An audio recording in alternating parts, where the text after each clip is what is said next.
Bismillahirrahmanirrahim. Assalamualaikum warahmatullahi wabarakatuh. Dan selamat sejahtera kepada semua pelajar. Diharapkan semua pelajar semua sihat walafiat. Semua stay at home. Okey, minta maaf cikgu lambat untuk send video ni. Jadi yang ini video ni pelajar-pelajar di tuition Bandar Baru Huda dah ikuti. Mereka telah buat soalan Jeneral Am untuk soalan 1 dan soalan 2. Soalan 3 belum. Okey, hari ni cikgu akan buat lebih kurang 3 video untuk nak menerangkan tentang Jeneral Am. Okey, sebelum tu pelajar untuk pengenalan sekali lalu. Jadi untuk pelajar-pelajar Skudai belum lagi pelajar-pelajar Skudai memang belum belajar langsung. Jadi saya minta pelajar-pelajar Skudai print balik Jeneral Am ni, print Jeneral Am. Dalam cikgu pun dah photostate. Tapi macam mana cikgu nak edarkan? Okey, cikgu dah photostate dan kertas warna lagi. Okey, jadi pelajar-pelajar nanti kita akan jumpa lagi, cikgu akan beri lagi. Jadi pelajar sementara ini pelajar kena print sendiri untuk Jeneral Am bagi pelajar Skudai dan pelajar yang tidak hadir semasa tuition di Bandar Baru Huda. Okey, sebelum Jeneral Am cikgu buat pengenalan sikit Okey pelajar, untuk yang 4 pelajar didedahkan kepada kitaran perekonan. Okey, kitaran perekonan bermula daripada mana? Kitaran perekonan bermula daripada dokumen, buku catatan pertama, ledger, imbangan duga, pelarasan, imbangan duga telaras, catatan penutupan dan penyata kewangan. Sekarang kita baru sampai sini pelajar. Okey, buku catatan pertama ni ada 2. Okey, ada 2. Okey, buku catatan pertama ada 2. Jadi dokumen, cikgu ajar dokumen, cikgu ajar buku catatan pertama. Macam tu. Okey, jadi yang minggu sebelum ni kita dah belajar juga. Okey, cikgu terangkan dulu. Buku catatan pertama ada 2 iaitu buku tunai dan juga jurnal. Okey, ini pecahan dia lebih panjang. Nak lebih jelas, pelajar-pelajar boleh lihat di belakang. Okey, di kertas ni Okey, di belakang.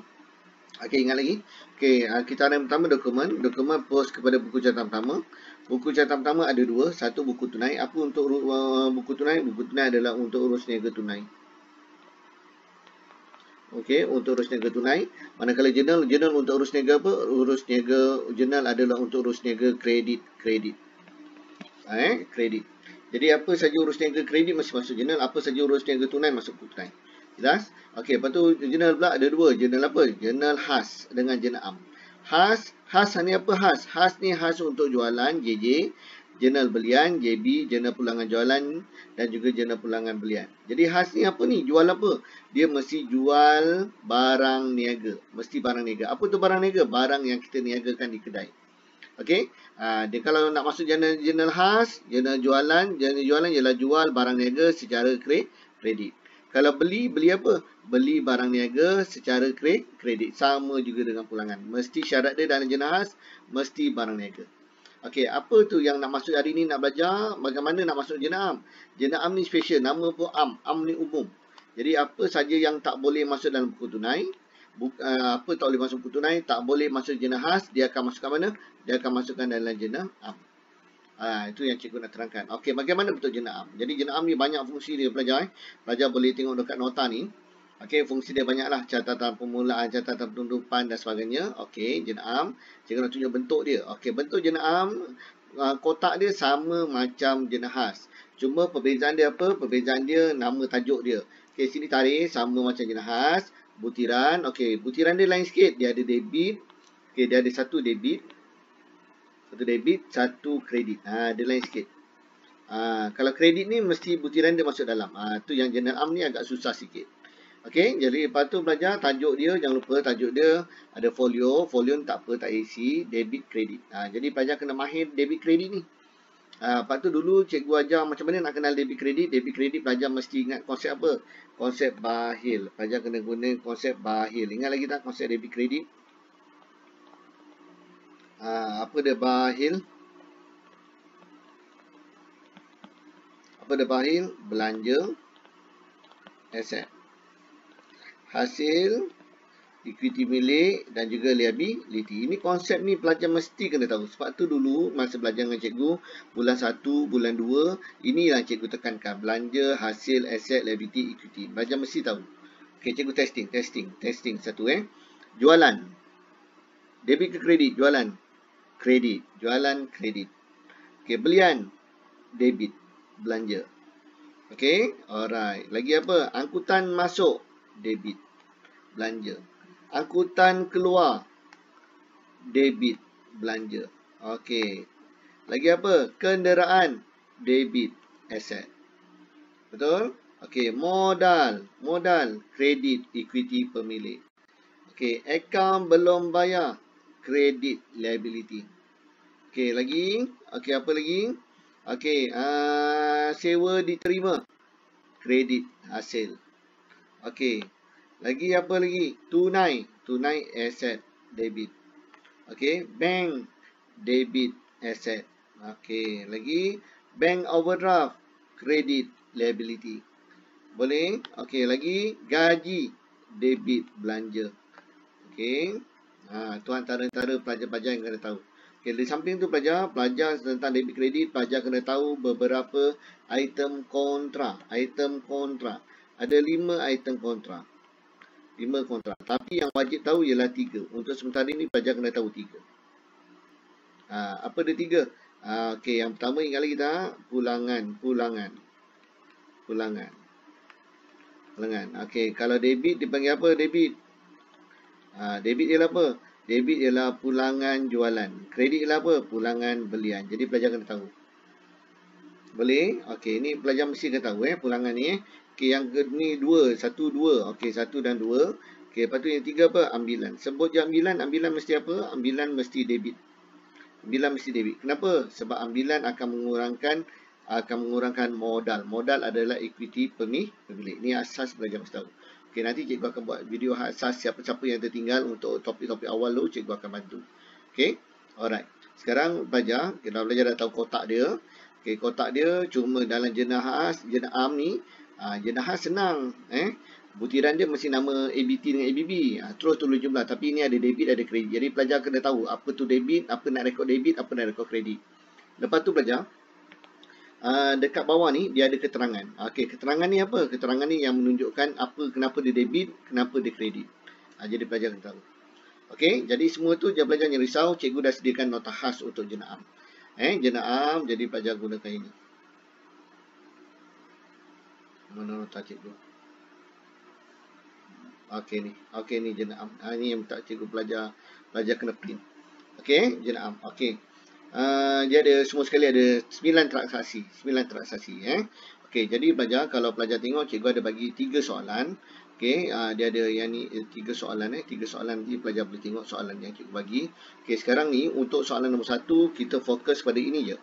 Nombor 6 dan juga nombor 7. Nombor 6 dan nombor 7. Boleh? Okey, alright. Boleh, pelajar-pelajar boleh tengok soalan. Okey, sambil-sambil pelajar tengok soalan, cikgu terangkan nota. Okey, soalan nombor 1 ni pelajar. Kita hanya tengok mana, kita akan refer pada nota nombor 6 dan juga nota nombor 7. Jadi pelajar kena tahu. Cikgu kumpulkan. Okey, nota nombor 6, nombor 7 cerita pasal apa ni? Okey, cerita pasal belian dan juga jualan. Belian atau jualan. Jadi pelajar apa transaksi, debit apa, kredit apa? Okey, pelajar Jadi transaksi dia adalah debit adalah aset atau belanja, kredit adalah nama ABB. Okey, kenapa belajar? Okey, sebelum ni kita dah belajar topik persamaan perekonomian. Sebut dia membeli aset. Jadi membeli aset ni, aset akan bertambah ke aset berkurang? Okey, apa konsep aset? Aset rumah dia dekat mana? Aset rumah dia dekat debit. Betul. Jadi apa saja yang menambahkan aset letak debit. Apa yang mengurangkan aset letak kredit. Okey, menambahkan ni ikut rumah. Rumah dia debit akan bertambah. Okey, manakala okey ni aset Aset dengan belanja sama. Okey. Alright, lepas tu aset pun rumah dia debit, belanja pun rumah debit. ABB. ABB adalah kategori apa ABB? ABB adalah kategori liability. Liability rumah dekat mana? Liability rumah dekat kredit. Apa kesan dia? Apa maksud debit kredit? Kredit ni akan menambahkan hutang kita. ABB ni pembekal. Kita berhutang dengan dia. Jadi hutang kita akan bertambah. Dan juga debit ni akan mengurangkan hutang. Okey, jadi kalau pelajar dah belajar topik persamaan perekonomian, ingatlah topik yang banyak kotak tu. Okey, membeli aset. Membeli perabot. Perabot bertambah ke berkurang? Bila kita beli perabot. Sekarang dekat kedai kita perabot ada 5. Sekarang kita beli lagi 2. Jadi berjumlah 7. Jadi perabot akan bertambah. Betul. Jadi akan bertambah maksudnya apa? Perabot kena letak di sebelah debit. Jadi aset akan bertambah. Jadi suatu aset adalah sebelah debit. Okey, bila kita hutang, beli cara kredit, hutang. Bila beli cara kredit, hutang kita bertambah ke hutang kita kurang? Kita hutang dengan dia. Dulu kita hutang dia 500, sekarang kita hutang lagi. Beli lagi dengan dia 800. Jadi hutang kita akan bertambah. Jadi ABB akan letak di sebelah kredit. Sebab itulah jawapan dia. Dekat sini nota dia, kalau beli aset, mestilah aset debit ABB, nama ABB adalah di sebelah kredit. Okey, apa keterangan nak tulis? Nanti tulis membeli perabot secara kredit. Ikut soalan. Membeli kenderaan secara kredit. Membeli alat tulis secara kredit. Ni ayat dia, standard. Ataupun kalau pelajar tak boleh ingat ni, pelajar nak salin daripada soalan pun boleh. Kalau pelajar nak salin daripada soalan ni, contoh soalan ni, membeli perabot 1,300 daripada Hyapgo untuk guna pendidikan pun boleh, tak ada masalah. Pun boleh. Okey, alright. Jadi pelajar kita akan tengok satu persatu. Okey. Manakala pelajar yang kedua pula. Okey, yang kedua. Okey, yang kedua pula, yang ni yang jualan aset, jual aset. Jadi sama juga, apa debit, apa kredit. Debit adalah ABT. Sebab kita beli jual. Kita jual dengan siapa? Jual dengan pelanggan. Siapa tu pelanggan? Pelanggan tu ialah ABT. ABT ni kategori apa? ABT ni adalah kategori aset. ABT aset. Jadi ABT rumah dia debit. Tambah ABT, tolak ABT. Okey, jadi bila, okey, satu lagi apa? Aset. Okey, aset dah. Aset atau hasil lah, sama. Aset. Okey, aset. Okey, aset. Apa dia aset? Aset, rumah dia kat mana? Debit. Menambahkan aset, mengurangkan aset. Okey, alright. Okey, apa kesan dia? Mana debit, mana kredit? Kalau kita jual aset. Bila kita jual aset, apa kesan aset kita? Kalau kita jual aset. Sekarang aset saya ada 10 dekat kedai. Saya ada, contoh saya ada perabot, ada 10. Ada meja, ada 10. Sekarang saya nak jual 2. Jadi berapa barang aset saya tinggal? 8, betul. Kenapa 8? Sebab dah berkurang. Sebab saya jual, aset saya berkurang. Boleh. Sebab tu, ni ABT, sorry. Aset akan berkurang. Jadi, aset akan jadi, perabot saya akan berkurang. Okey, apa kesan dia? Dengan siapa saya jual? Saya jual secara kredit. Pelanggan saya berhutang dengan saya. Betul. Jadi, apa kesan pelanggan bila kita jual? Pelanggan saya, hutang dia akan bertambah. Hutang dan kenaan. Jadi ABT mesti debit. Sebab tu dalam nota ni, debit adalah ABT, kredit adalah aset. Jadi bila pelajar nak tulis, pelajar tak tulis aset dulu. Pelajar tak tulis kredit dulu, mesti tulis debit dulu. Okey, jadi pelajar tulis menjual perabot secara kredit, menjual kenderaan secara kredit. Okey, kalau tak faham untuk nak buat ayat bawah ni, pelajar boleh salin je ayat yang kat bawah ni. Macam tu. Boleh? Okey, ni salah satu. Okey, alright. Okey, boleh faham ni? Okey, jadi pelajar nak belajar jenam ni, pelajar kena buat bentuk T ni, pelajar baru faham. Kalau tak, pelajar tak berapa jelas. Okey, jadi pelajar tengok. Okey, yang pertama, kita baca soalan.